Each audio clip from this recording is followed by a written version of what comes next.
Welcome to satsang.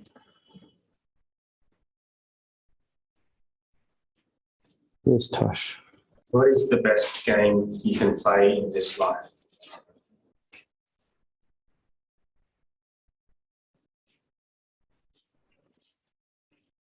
Everything's a game.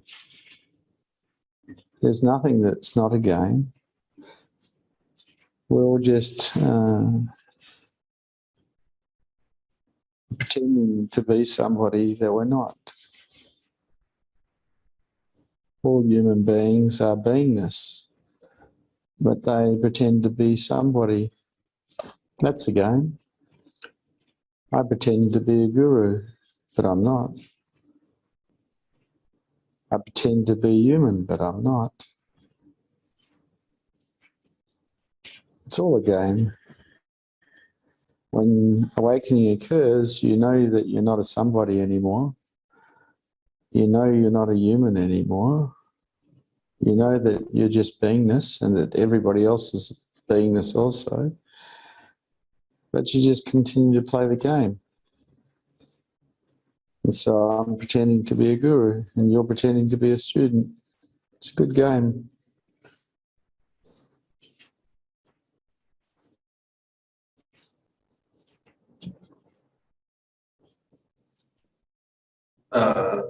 Some games seem to be worth more. What was that? I missed that. Sorry. Yeah, because I didn't finish my sentence. Ah. Some games seem to be worth playing compared to others.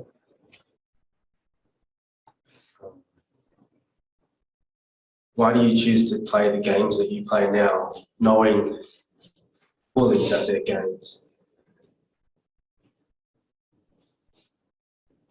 The game of being a guru is the game of helping people find themselves as truth. And that's done because I love people. Anybody that's ego-based is suffering because they're desiring things to be different than how they are, which is resistance, it's suffering. They get attached to what they have and then get frightened of losing it, more suffering. And you don't need to be like that. You can find truth as yourself and be free. And so the game I play is a game of let's help people get free because I love them.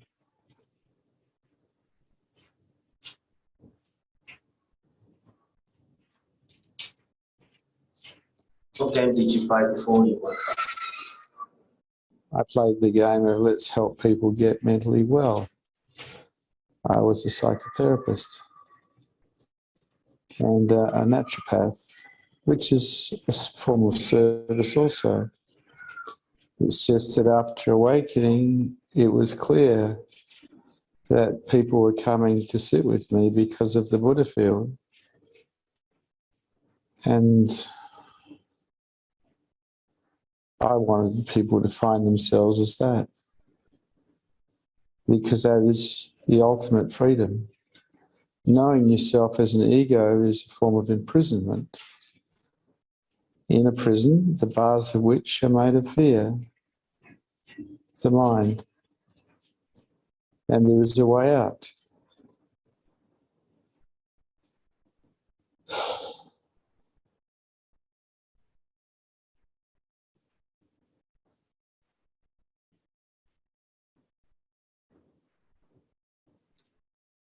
It feels like awakened teachers, such as yourself, are disinterested in the world and only interested in truth.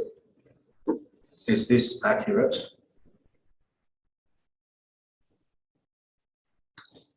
Interested.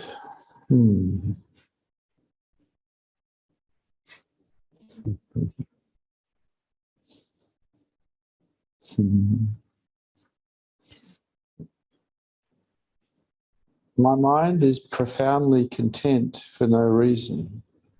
It rests in beingness.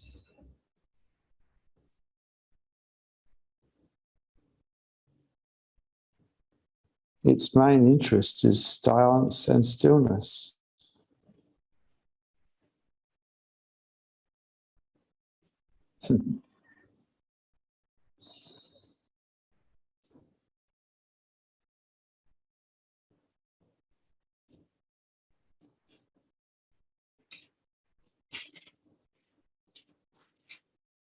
What is it like for you to live in the world of noise? The world is full of silence and stillness. And in that silence and stillness appears movement and appears noise. But I'm aware of the silence and stillness. I don't have much interest in the noise. It's okay that it's there, but it always appears in silence and stillness. People look at the sky and they get fascinated by the clouds. I'm interested in the sky. My mind's interested in the sky because my mind is in love with the sky. It's in love with beingness.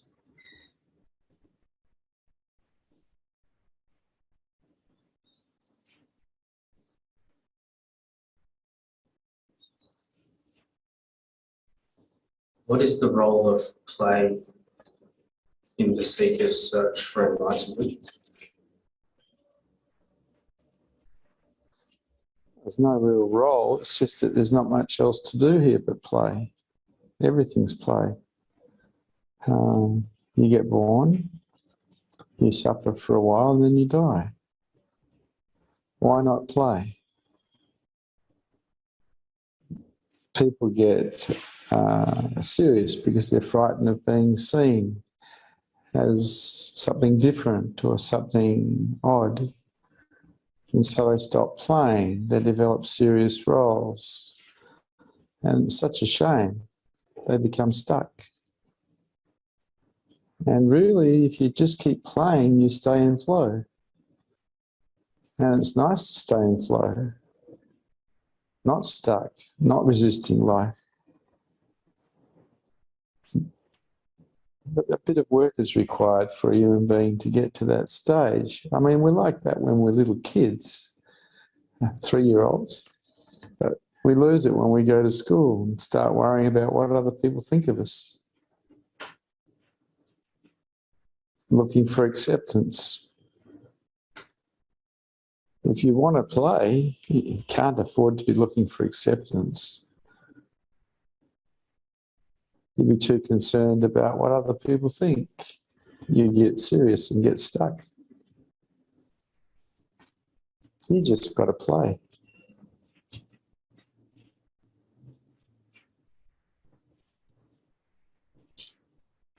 One more question.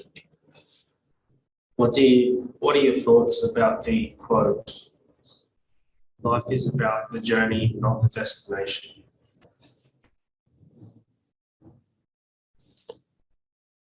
Yeah, I don't see a journey either. There's just now. A journey implies somewhere to go, something to get somewhere in the future.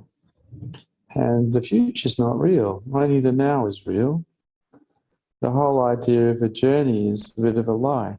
There is only now. And everybody is already at their final destination because everybody is already beingness.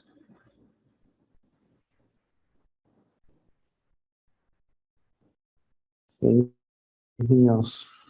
Yeah. Have you ever considered leaving behind like a legacy, or now or at any stage in your life?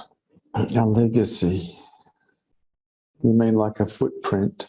Yeah, I guess like a footprint. I have created a vehicle for high consciousness, which is no different than any other vehicle for high consciousness, really, except maybe it's a bit more modern. Buddhas have been creating vehicles for high consciousness since the dawn of time. As far as it being a legacy is concerned, if I called it a legacy, I'd have to lay claim to it being authentic. And it's been said so many thousands of times before by so many other awake people. Nothing's ever new. It's already all been said. I'm just packaging it in a way that people might like better, that's all, hopefully. I don't see it as a legacy. It's just what is.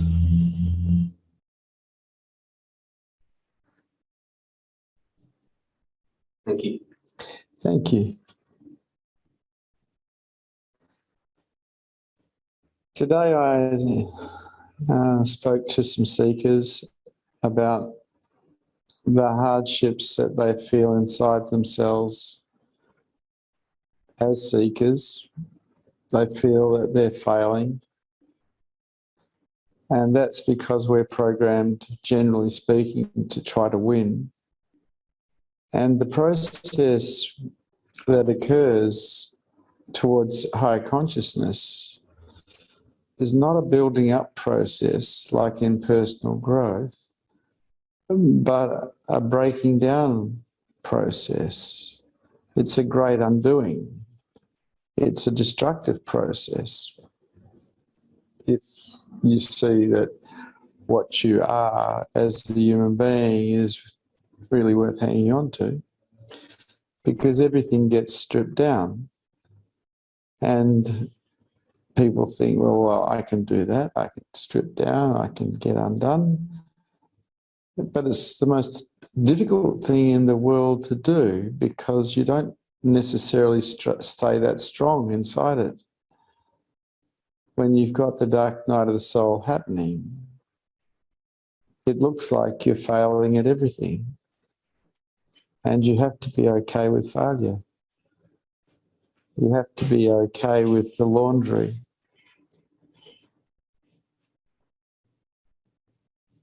And you do get taken apart. Anything that's false, anything that's in the way, does get taken apart. Everyone breaks down. There's a beautiful book by Jack Cornfield that came out in the year 2000 called After the Ecstasy, the Laundry. And Jack interviewed quite a few enlightened people, and they talked about their process. And not one of them ever said it was easy. It's the hardest thing they ever did. You do break down.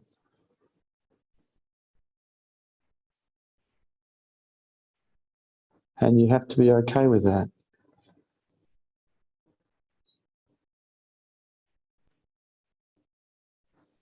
Someone who's awake is probably resting in the devastation of their mind.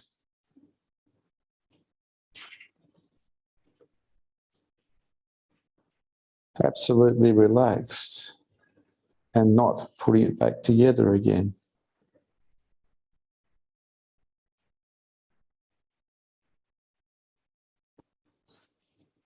You don't get bigger, better, and more powerful. You actually become less than. And that's beautiful when you can rest in the devastation. But if you're still struggling, if you're still resisting, well, the suffering will be there.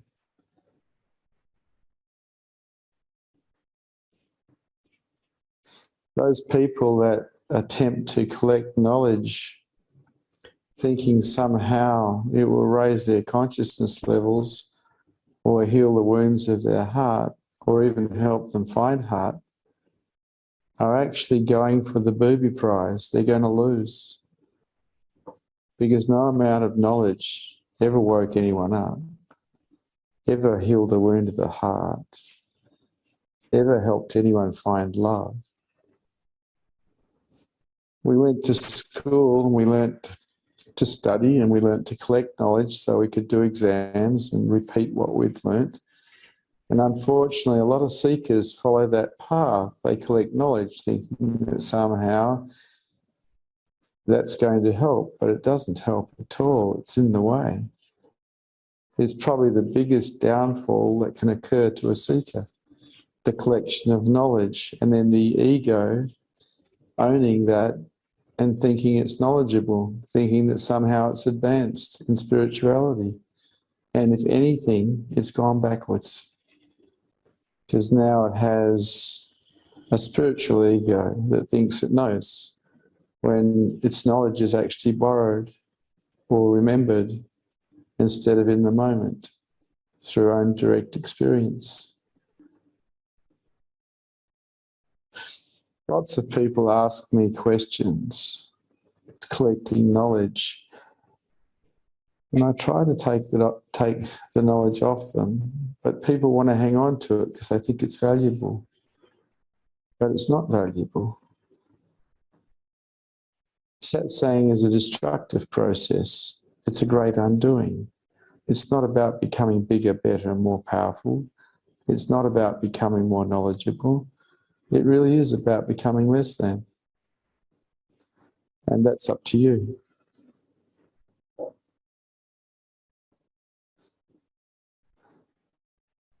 Are there any questions, any statements, or any challenges to anything that's been said here this evening? Or does anyone have anything that they would like to talk about? Yes.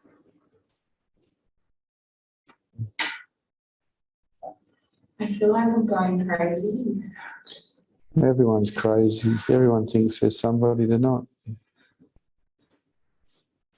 You know, you look at the definition of insanity, it's to be delusional, to think something that's not real is real. We are all beingness. We're not somebodies, but most people think there is somebody that's been somewhere and is going somewhere. That's delusional because it's not true.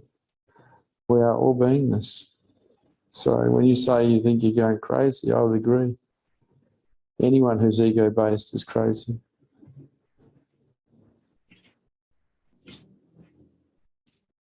Anything else? Yes.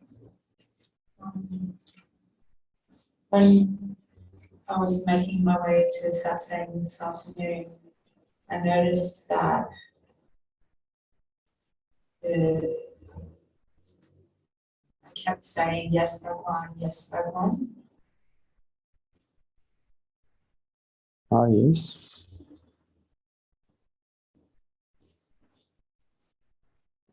Is that it?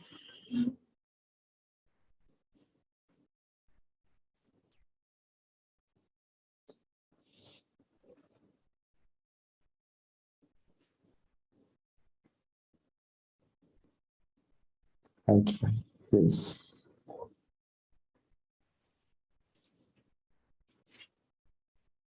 That would work.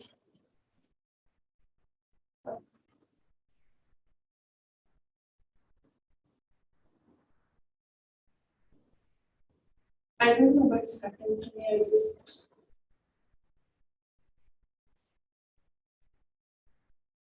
I'm going crazy too. Oh, good. Is there anything else?